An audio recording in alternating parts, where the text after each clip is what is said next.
Hello everyone, this is Saqib and welcome to another video. আমরা তো কয়েকদিন পরে তোমাদের IIT admission test 2024 and admission season প্রায় শেষের দিকে জাস্ট IIT GST আর agriculture exam বাকি আছে। তোমাদের মধ্যে যারা ইঞ্জিনিয়ারিং অ্যাসপায়ারেন্ট ছিল তাদের কাছে সবথেকে ইম্পর্টেন্ট এক্সাম, স্পেশালি যারা তাদের ডিজায়ার্ড সাবজেক্টে কোথাও চান্স পাও নাই। IIT is one of those very few quality engineering institutes in Bangladesh.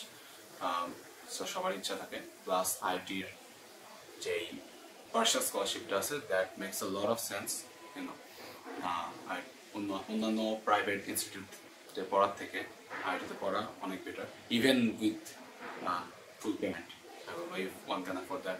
Anyway, আমার মাত্র এক সপ্তাহ টাইম আছে। তো প্রথমে যদি প্রিপারেশনের কথায় আসি, তোমরা তো লাস্ট 1.5 মাস মতো টাইম পাইছো মোটামুটি সব এক্সামের পরে। দেয়ার ওয়াজ এ হিউজ গ্যাপ, পুরা রমজান মাস আর তারপরে ঈদের পরেও একটা লং গ্যাপ, 1.5 থেকে 2 মাসের গ্যাপ। এই গ্যাপটাতে আমি কোয়াইট শিওর যারা আইআইটি নিয়ে সিরিয়াস তারা অনেক কিছুই করছো। কোয়েশ্চেন ব্যাংক তো অবশ্যই করছো, এছাড়াও লাইক আমি দেখছি সবাই আর কি আইআইটির জন্য আলাদা বইটও পড়ছে। এনিওয়ে, যদি 7 দিনের কথায় আসি বা লাস্ট ফিউ ডেজের কথায় আসি, এই সময় এসে আসলে রিভিশন ছাড়া তেমন কিছু করার স্কোপ নাই। আইআইটিতে আমরা যদি কোয়েশ্চেনের দিকে দেখি তাহলে দেখবো যে 70 to 80% কোয়েশ্চেন একদম ইঞ্জিনিয়ারিং স্ট্যান্ডার্ড অনুযায়ী হয়। তুমি যদি মোটামুটি ইঞ্জিনিয়ারিং মাস্টার কোয়েশ্চেন ব্যাংকটা পুরোপুরি করে থাকো, 80% কোয়েশ্চেন কমন পাওয়া যায় তাহলে ফিজিক্স কেমিস্ট্রি ম্যাথে। বাকি 20%-এর জন্য you should have done something in the last 1.5 months. যেমন অনেকেই কিন্তু তোমার আইআইটিতে যেই 20% কোয়েশ্চেনের কথা বলতেছে, এটা খুব যে হার্ড হয় এমন না, মোটামুটি একটু স্ট্যান্ডার্ড থেকে হায়ার প্রবলেম সলভিং, স্পেশালি ম্যাথে ভালো কোয়েশ্চেন। তো বাকি 20%-এর জন্য অনেকেই কিন্তু এসএসএ প্র্যাকটিস শিট, তারপরে তোমার প্র্যাকটিস বুকের যে হার্ড ম্যাথগুলো রেগুলার প্র্যাকটিস করছে, আমার স্টুডেন্টরাও করছে। তো এটা যদি তুমি করে না থাকো তাহলে এখন এসে খুব বেশি একটা লাভ হবে না করে। এখন এসে যেটা করতে পারো যে তুমি আগে যেই প্রবলেমগুলো ফেস করছিলা অভ্যাসে উইকলি দেওয়ার সময়, তারপরে তোমার সেই কোনো একটা মডেল টেস্টের সময় যেই টাইপের প্রবলেমগুলো ফেস করছো, যে কনসেপ্টগুলো তোমার কাছে মনে হয়েছে যে ল্যাকিংস আছে, সেগুলো জাস্ট একবার করে রিভিশন দিয়ে যেতে পারো। But you should focus on revising the whole syllabus. Physics chemistry ম্যাথের 1 সপ্তাহ মধ্যে কোয়েশ্চেন ব্যাংকটা একবার করে ফেলো। আই নো অনেকবার করছো, 5-6 বার করছো, স্টিল আরেকবার করে ফেলো, কারণ কোয়েশ্চেন ব্যাংক থেকে কোয়েশ্চেন ব্যাংকের টাইপের ম্যাথই আসবে অ্যান্ড ওইটাই তুমি আবার ভুল করে আসবা এতবার এক্সাম দেওয়ার পরে। এটা হয়, আমি নিজেও করছি। তো প্রিপারেশনের ক্ষেত্রে এইটুকু, ফিজিক্স কেমিস্ট্রি ম্যাথ রিভিশন দাও, আর আগে যে জিনিসগুলো আর কি হয়তো প্রবলেম হতো সেই জিনিসগুলো করা ট্রাই করতে পারো, যদিও টাইম কম। তো তোমার উচিত হবে মেইনলি ইঞ্জিনিয়ারিং কোয়েশ্চেন ব্যাংক এবং স্ট্যান্ডার্ড টাইপের কোয়েশ্চেনের উপরেই ফোকাস করা। আর সব থেকে ইম্পর্টেন্ট সেটা হচ্ছে মডেল টেস্ট দাও, অনেক মডেল টেস্ট দাও, কারণ টাইম এখানেও একটা রোল প্লে করবে, অ্যাকিউরেসি এখানে একটা রোল প্লে করবে। Even though you have 2 hours, time management কিন্তু আইআইটিতে অনেক important. That brings us to exam strategy. 2 ঘন্টার এক্সামে 100টা কোয়েশ্চেন মনে হতে পারে টাইম অনেক বেশি, বাট আমি পার্সোনালি এক্সপিরিয়েন্স থেকে বলতেছি, আইআইটিতে যদি তুমি স্লো করো তাইলে আমার মতো ম্যাথ 5-6টা কোয়েশ্চেন টাচও করতে পারবে না। ঠিক আছে, আমি ফিজিক্সের একটা কোয়েশ্চেনের উপরে 6 মিনিট টাইম স্পেন্ড করছিলাম, ওটা মিস না দেখে। যে ইসের একটা প্রবলেম ছিল সিম্পল হারমোনিক মোশনের, ওইটাতে আমি ভুল করে স্টার্ট করছি অ্যান্ড পরে মিলাইতে পারি না। আসলে এটা তো ইজি প্রবলেম, মিলতেছে না কেন, 6-7 মিনিট ওখানে, এইটা মোটেও করা যাবে না। ইভেন তো তোমার কাছে টাইম আছে, একটা প্রবলেমে জীবনেও স্টাক থাকবে না, সর্বোচ্চ 1 থেকে 2 মিনিট।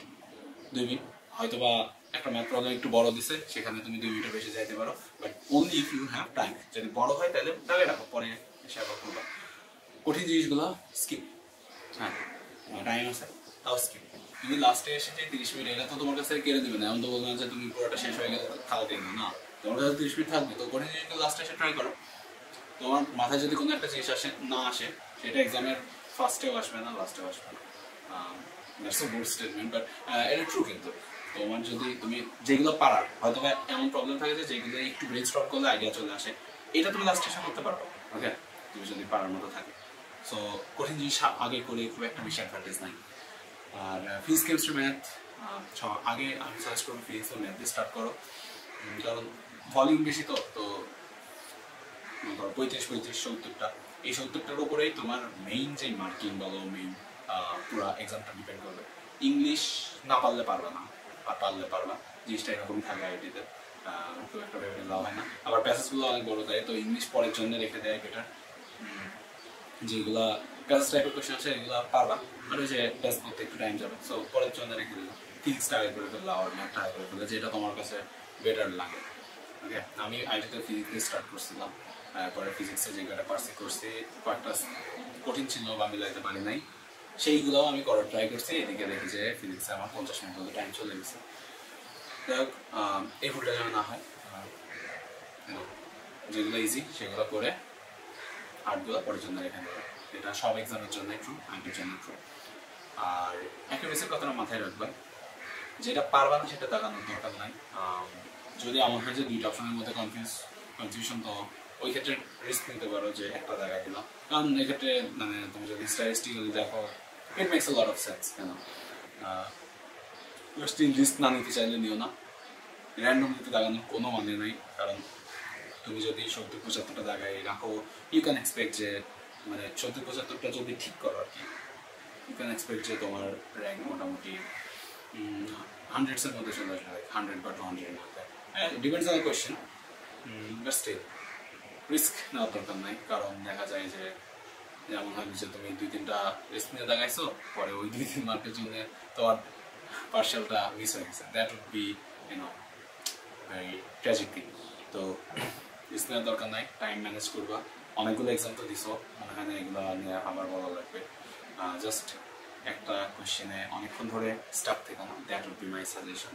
যেটার কারণে আমার এক্সামটা খারাপ হয়েছিল, আমার আইটি এক্সাম অনেক ভালো যাওয়ার কথা ছিল, প্রিপারেশন ভালো নিয়েছিলাম, বাট আমি ম্যাথ 5-6টা দাঁড়াতে পারি নাই, and that made a huge difference. And last যে জিনিসটা সেটা হচ্ছে যে ভাই কয়টা লাগাবো। আচ্ছা, এই কোয়েশ্চেনটা doesn't make a lot of sense, কারণ তোমার সবসময় টার্গেট থাকবে অনেকগুলো লাগানো, যতটা পারো। বাট হ্যাঁ, সবার একটা আইডিয়া থাকলে ভালো হয়। তো আমার মনে হয় যে তুমি মোটামুটি 80+ যদি দাগাও, তাহলে 2 ডিজিট র্যাঙ্ক এক্সপেক্ট করতে পারো, মানে দাগাও না, 80+ যদি কারেক্ট করো। ফার্স্টে যে যেমন দেখছো যে এবার 80-র উপরে গিয়ে কিন্তু 600-700 পর্যন্ত চলে গেছে, 80+ পাইছে তাও। তো ফার্স্টের মতো কোয়েশ্চেন যদি হয় তাহলে সেটা হইতেই পারে। বাট আইটিতে যেহেতু এক্সাম কম দিতেছে, যারা মোটামুটি বুয়েট বা ঢাবিতে ভালো সাবজেক্ট পেয়ে গেছে, তাদের কেউই আইটি দিতেছে না, তো কম্পিটিশনটা একটু ইজিয়ার হবে। আবার ইন আদার সেন্স কম্পিটিশনটা হার্ডও হবে, কারণ যারা সিরিয়াসলি দিতেছে তারা 1.5 মাস ধরে প্রিপারেশন দিচ্ছে। তো 75+ কারেক্ট করলে আমার মনে হয় টপ 200-র মধ্যে থাকবে, অ্যান্ড টপ 200-র মধ্যে থাকলে পার্সিয়াল পাওয়ার চান্সেস অনেক হাই। ট্রাই করবা, আমি আমার স্টুডেন্টদের যেটা বলছি যে ট্রাই করবা, মানে ইংলিশ বাদ দিয়ে যে 85টা কোয়েশ্চেন আছে এগুলোর মধ্যে 75+ মানে কনফিডেন্টলি অ্যান্সার করার। তাইলে এদিকে ইংলিশে তুমি 5-6টা তো করার কথা, 80+ আসলে that's a very good mark. Unless question অনেক টাফ করে, আমাদের 22 ব্যাচের সময় কোয়েশ্চেন একটু টাফ করছিল, বিশেষ করে ইংলিশ তো কিছুই পারি নাই বলতে গেলে, মানে 4-5টা জায়গায় আসছিলাম। তো এটা আর কি, that's pretty much about IoT. আসলে অ্যাট দিস স্টেজ খুব বেশি একটা বলার নাই, তোমরা সবই জানো, সবই এক্সাম দিছো, জাস্ট সেম ভুলগুলা রিপিট করো না, দ্যাটস মাই সাজেশন। আর স্ট্রেস নিও না, come on, that's the worst thing you can do in the exam hall. Stress নেওয়া, প্রেশার নেওয়া, এগুলো ওরা পারফরমেন্স কিল করে দিবে। ওকে, তো ডোন্ট ডু দ্যাট, কারণ একটা মাইন্ডসেট নিয়ে এক্সামে যাও। আইটির উপরে খুব বেশি একটা ডিপেন্ড করে না, মোস্ট প্রবলি তুমি আইটিকে সেকেন্ড অপশন হিসাবেই ধরতেছো, সেকেন্ডারি। তো সেকেন্ডারি হিসাবেই ধরো, তাহলে এক্সাম ভালো হবে, প্রাইমারি হিসাবে ধরলে এক্সাম খারাপ হবে।